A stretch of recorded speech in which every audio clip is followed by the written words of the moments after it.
जय हिंद। आप में से बहुत से लोगों को लगता है कि पृथ्वी गोल है, गोल नहीं है।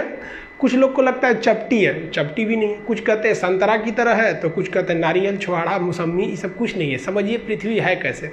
पृथ्वी के बारे में अगर आप समझते हैं तो पहले आप दिमाग लगाइए कि पृथ्वी गोल कैसे हो सकती है। इसी पृथ्वी पे बड़ा बड़ा महासागर है, समुंदर है, धंसा हुआ अंदर है, वो कैसे गोल हो जाएगी। और इसी पृथ्वी के ऊपर बड़े बड़े विशाल पर्वत है, तो गोल कैसे हो सकता है। आपको मेरा चेहरा गोल लगता है, इसमें अगर आप देखेंगे नाक उठा हुआ है, आंख कम धंसा है, मुंह एकदम अंदर तक धंस गया हुआ है, माथा बराबर है, गाल तनी पचका ढचका है, अलग टाइप का है कि नहीं। इधर दाढ़ी है, सवाना घास का मैदान, इसको कैसे आप गोल कह सकते हैं। इसको कभी गोल है।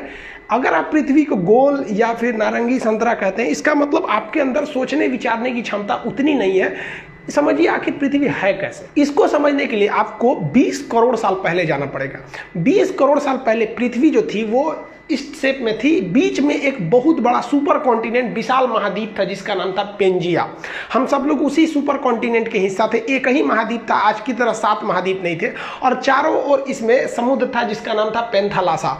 सुपर ओशियन का नाम पेंथालासा, सुपर कॉन्टिनेंट का नाम पेंजिया। एक ही महासागर, एक ही महाद्वीप थे। इन्हीं से टूट के कई महासागर बने और कई सारे महाद्वीप बने। वेगनर महोदय ने ही बताया था प्लेटो के मतलब महाद्वीपीय विस्थापन का सिद्धांत, कैसे कैसे ये जो पेंजिया महाद्वीप था ये टूट गया। यहाँ पर धीरे धीरे ये पेंजिया महाद्वीप ऐसे टूटना चालू हुआ, और जब पेंजिया टूटा ना तो इसके ऊपर का एक जो खंड था वो कहलाया लारेशिया, और नीचे वाला कहलाया गोंडवाना लैंड। और इन दोनों के बीच एक नए सागर का जन्म हो गया जिसे हम कहते थे तेथिस सागर। ये तेथिस सागर के जगह पे हिमालय खड़ा हो गया। जहां उस समय का सबसे गहरा सागर होता था तेथिस सागर, आज वहां हिमालय खड़ा हो गया। इसमें हम ये बेसिकली ये समझेंगे कि पृथ्वी की बनावट कैसी है। हम ये नहीं समझेंगे कि कौन सा जीव कब आया था, वो हम एक अलग वीडियो में बताएंगे कि कब इस पर डायनासोर आए, सरीसृप आए, मछली कब आए, कैसे इस पर पानी का विकास हो गया, कैसे आखिर जीव आया। आप सोचते हैं ना मुर्गी की पहले अंडा, ये सब टाइप का। तो अभी हम इस पे मेन फोकस किए कि पृथ्वी के शेप का डिजाइन कैसे बना इसका। तो ये ऊपर का भाग यहाँ पर हो गया, और अगर आप देखेंगे तो ये ऊपर का जितना भाग था इसको हम लोग लारेशिया या एक अलग नाम दे दिया गया अंगारा लैंड। तो आज के वक्त में जितने भी ऊपर में आप महाद्वीप देखेंगे, यहाँ उत्तरी अमेरिका देख लेंगे, यूरोप देख लेंगे, एशिया देखेंगे, तो ये सब उत्तरी ये अंगारा लैंड के हिस्सा थे सब, जिसे हम लोग लारेशिया भी कहते थे। और नीचे वाले जितने द्वीप हैं सब ये यहाँ पे आप देख रहे हैं, अफ्रीका, अंटार्कटिका, ऑस्ट्रेलिया। और उस वक्त तक भारत भी यही था। ये हिंदुस्तान दिख रहा है आपको, ये वाला है हिंदुस्तान। यहाँ पर भारत यहाँ से उठ के गया था, यहाँ पर ये तो इंडोनेशिया दिख रहा है, यहाँ से इस तरह से यहाँ से भारत गया था। तो नीचे वाले एरिया को हम लोग कहते हैं गोंडवाना लैंड। इसको हम लोग जम्बू द्वीप भी कहते हैं। वर्तमान में भले भारत उत्तरी भाग में है, लेकिन जब ये ओरिजिन किया था आज से लगभग वो 15 करोड़ साल पहले, तो उस वक्त 15 करोड़ साल, देखिए इसकी तो शुरुआत टूटने फूटने की हो गई थी 20 करोड़ साल पहले, लेकिन ये प्रक्रिया बहुत धीमी होती है। एक साल में केवल 5 सेंटीमीटर घसकता है। तो सोचिए ना, हजारों किलोमीटर घसक गया तो कितना करोड़ साल लगेगा। तो ये धीरे धीरे भारत आया था। तो भारत शुरुआत में गोंडवाना लैंड या जम्बू द्वीप का हिस्सा था। कई करोड़ साल बाद धीरे धीरे महाद्वीपों अपने अस्तित्व में आना चालू हो गए सब। अगर आप ध्यान से देखेंगे तो यहाँ पर दक्षिणी अमेरिका बनने लगा है, ये उत्तरी अमेरिका लगभग बन गया, ये यूरोप और एशिया एक ही में थे। और यहाँ अफ्रीका में सटा हुआ था, यहाँ पर मेडागास्कर टूट गया, और इससे टूट गया यहाँ से हिंदुस्तान। ये इंडिया जो है, ये इंडिया अब इधर की ओर जाने लगा। जबकि ऊपर में जो चाइना है, रूस वाला भाग है, उसके नीचे अगर देखेंगे तो तेथिस सागर है ये, और ये भारत है। इन दोनों के बीच में आज भले हिमालय है, लेकिन एक समय था जब तेथिस सागर था। और उसके बाद यहाँ से भारत जाना चालू किया।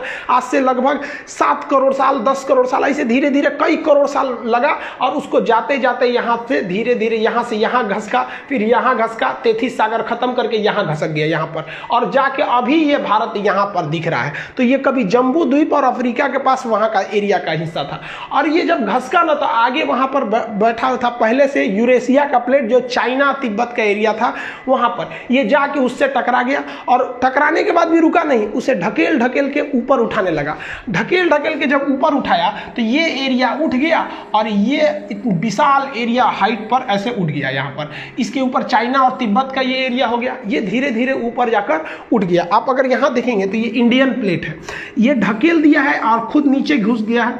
और ये ढकेलने से यहाँ पे आप देखेंगे तो कई सारे पहाड़ियों का निर्माण हो जाता है। तो इससे इंडियन प्लेट जब उसको ढकेला तो वहाँ एक विशाल पर्वत का निर्माण हो गया। जैसे जैसे अगर आप हाइट पर जाते हैं तो हाइट पर जाने से टेम्परेचर में गिरावट आती है। ये क्यों आती है ये अलग बताएंगे। 165 मीटर की अगर आप ऊंचाई पे चले जाएंगे तो 1 डिग्री सेल्सियस की कमी आ जाएगी। लगभग 1 किलोमीटर की ऊंचाई पे जाएंगे ना तो आप में 5 डिग्री सेल्सियस की कमी आ जाएगी। हिमालय पर्वत लगभग 9000 किलोमीटर है। अगर 9 × 45 देखेंगे तो 45 डिग्री सेंटीग्रेड तो ऐसे ही गिर जाएगा कोई भी चीज़ हिमालय। इसलिए वहाँ पर पहाड़ के ऊपर पूरा टेम्परेचर गिरने से बर्फ का अंबार लग गया, पहाड़ों पर पूरा बर्फ लग गया। यहाँ धीरे धीरे इंसान बसना चालू हुआ। करोड़ों वर्ष पहले वो भाषा का आविष्कार किया तो उसने इस पहाड़ का नाम रख दिया बर्फ का घर। जिस तरह से पुस्तक का घर क्या होता है, घर को हिंदी में क्या कहते हैं, आलय। घर को आलय कहा जाता है। अब पुस्तक का घर है तो पुस्तकालय, भोजन का घर है तो भोजनालय। उसी तरह ये बर्फ को हम लोग हिंदी में कहते हैं हिम का घर हो गया तो हो गया हिमालय। तो यहाँ हिमालय का निर्माण हो गया, हिमालय पर्वत का निर्माण यहाँ से हो गया। यहाँ पर ये हो गया पर्वत, हिमालय उस और तिब्बत हो गया। तो ये तो उबड़ खाबड़ आकृति आप देख रहे हैं। अब पृथ्वी सच में कैसे दिखती है वो अगर देखना है तो देखिए ये है आपकी पृथ्वी, ये ओरिजिनल पृथ्वी है। इसको कंप्यूटराइज करके मतलब शेप लिया गया है यहाँ पर। अब आप बताइए ये इसको कौन कहेगा कि ये गोल है या फिर पृथ्वी चपटी है। पहले के ज़माने में लोग कहते थे पृथ्वी चपटी है, इसलिए वो दूर तक का सफ़र नहीं करते थे कि कहीं अचानक से गिर जाएंगे तब क्या होगा।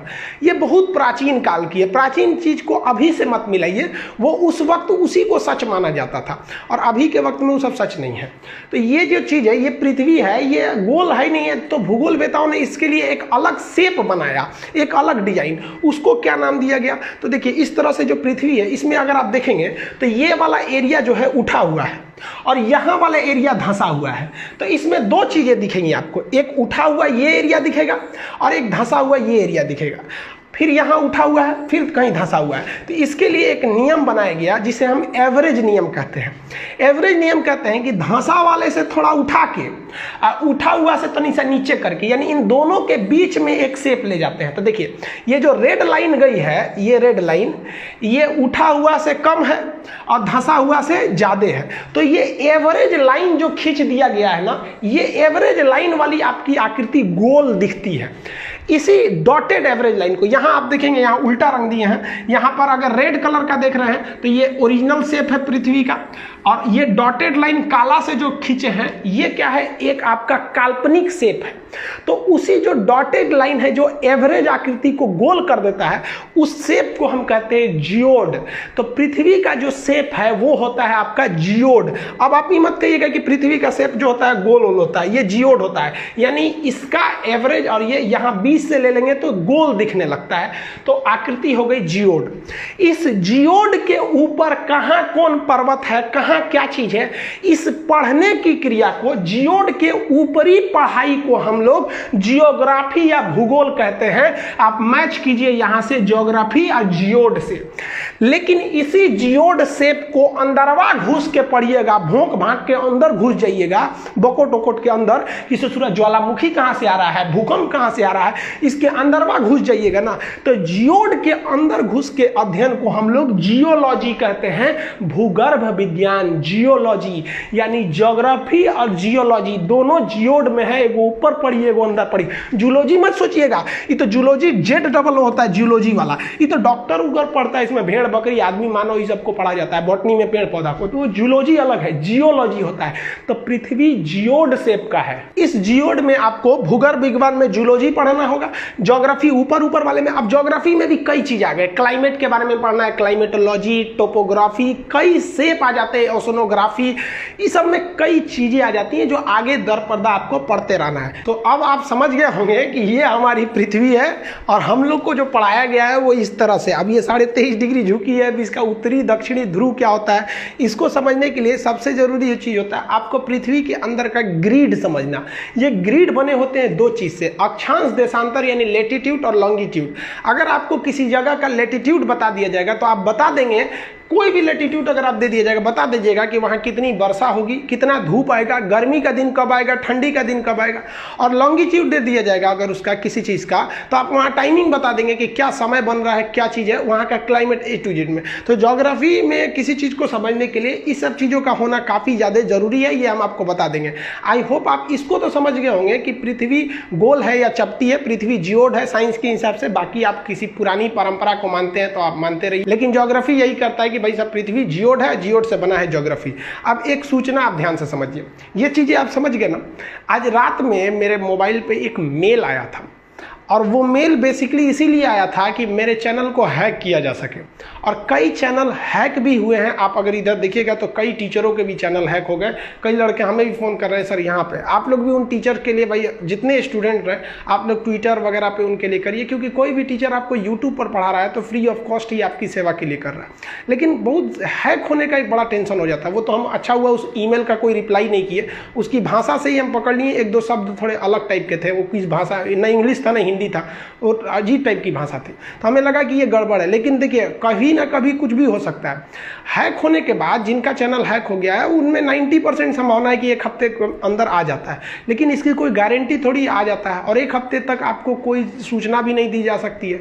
इसलिए एक दूसरा चैनल हम केवल बैकअप के लिए बनाए हैं, जिसका नाम है खान सर लाइव। इस चैनल का लिंक हम इसके डिस्क्रिप्शन में दे देंगे, आप उस चैनल को देख लीजिएगा। उस पर हम एक वीडियो डाल दिए हैं कि अभी चाइना से क्या इशू चल रहा है, चाइना के जहाज को किसने मार के गिरा दिया, और हमारा एक बहुत ही बढ़िया प्लान जिसको चाइना ने ध्वस्त कर दिया, लाओस को लेकर हमारा एक लुक ईस्ट पॉलिसी को तो चौपट कर दिया। आखिर ये क्या चीज है, आप उस चैनल पे देख लीजिए। उस चैनल को आप एज ए बैकअप या इमरजेंसी के लिए सब्सक्राइब करके रख लीजिएगा, उस पर भी इधर वीडियो देते रहेंगे, क्योंकि बड़ा जल्दी जल्दी हैक हो रहा है। और हम स्टूडेंट्स के लिए जो प्रोटेस्ट किए थे 5 दिन में, गवर्नमेंट जो थी वो 2017 से जो सोई थी उसको होश आ गया कि भाई लड़कों का एग्जाम भी लेना है। धड़ाधड़ एग्जाम का डेट आने लगा, SSC, रेलवे, हाँ सब स्टूडेंट्स को कहते हैं कि दुनिया भाड़ में जाए, लेकिन आप अपने अधिकार के लिए डटे रहिएगा। और जितने हमको तो लगता है कि भाई साहब जो हैकिंग हो रही है ये टीचर्स की क्यों हो रही है पता ही नहीं चल रहा है। हालांकि मोदी जी का भी चैनल हैक हो गया, हैकर्स को आप कुछ नहीं कर सकते, किसी को ब्लेम भी नहीं कर सकते। ये अमेरिका, जापान, रूस, उसके हैकर बड़ी खतरनाक होता है, सब इसी का पढ़ाई पड़ता है। तो आप लोग के लिए कह रहे हैं कि अगर बाय द वे हो गया तो आप उस चैनल पर हम आके आपको बताते रहेंगे जब तक कि ये वाला ना आए। भगवान ना करे कि आप लोग का ये चैनल हैक हो, किसी का ना हो हैक, क्योंकि बहुत मेहनत से आदमी आता है। आई होप आप इसको समझ गए होंगे। डिस्क्रिप्शन में उस चैनल का लिंक है, आप उसे देख लीजिएगा कि चाइना अभी क्या कर रहा है। मिलेंगे नेक्स्ट वीडियो में, तब तक के लिए जय हिंद।